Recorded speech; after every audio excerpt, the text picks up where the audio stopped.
Welcome back to Room 442. Mikey, Sarah, and James Sharman with me. We've talked about our winners. We've talked about some losers. Time to talk about Canada. This segment is all dedicated to Canada. And I want to start with the big question, James. The biggest question of all.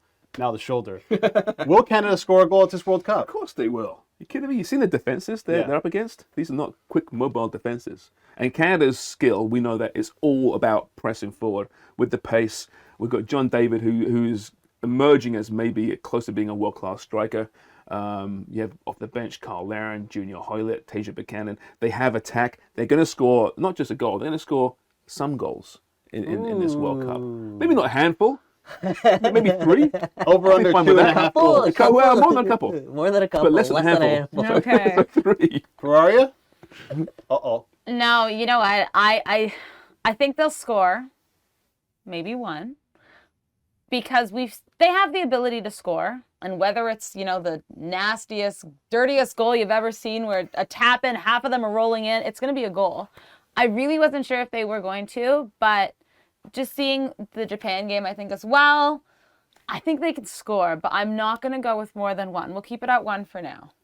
Baby Michael. steps. But listen, this is not 1986 anymore, all right? This is a golden generation for Canadian talent. Tell him, Mikey. You have some of the best players in the world right now, in Alphonso Davies at least, playing for Canada.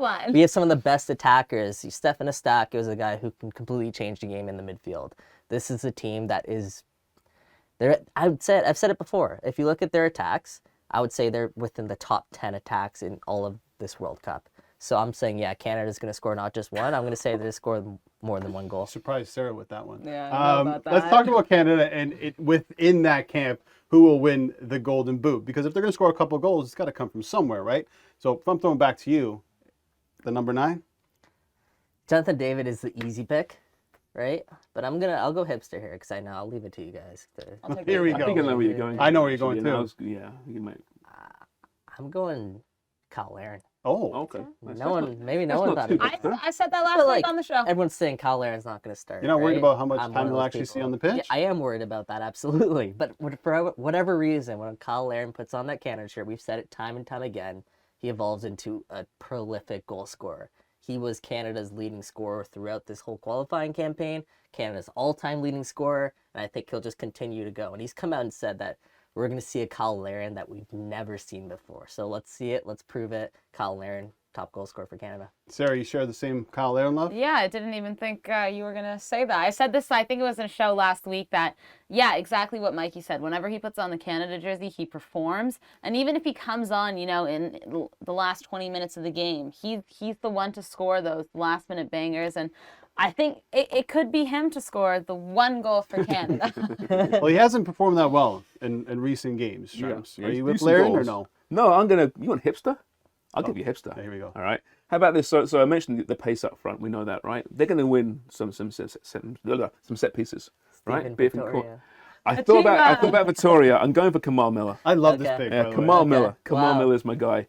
It might just be a couple of goals as a golden boot. They're going to score 4, right? Yeah. So Kamal Miller with a couple Wait, from 4 set now? pieces. I thought it was 3. Was it 3 before?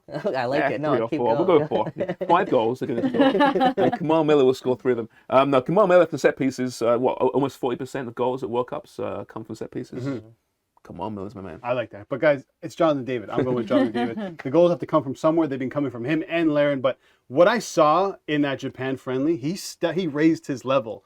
And if that's the level he's going to continue to do at the World Cup, the goals are going to come, right? He has facilitators around him. So I'm going JD. Let's talk about the Golden Ball. So essentially the MVP for Canada. Sharms, I'll start with you. Estacio. He's gonna boss it. He's gonna control it.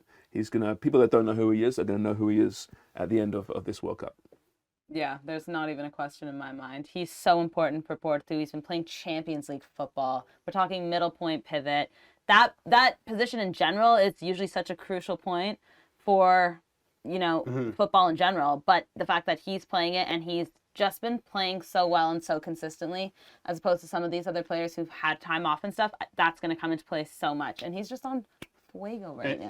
He'll be over the dead good ball player. too with set pieces. We saw Hoylett in the friendly against Japan, but it'll probably be Eustachio.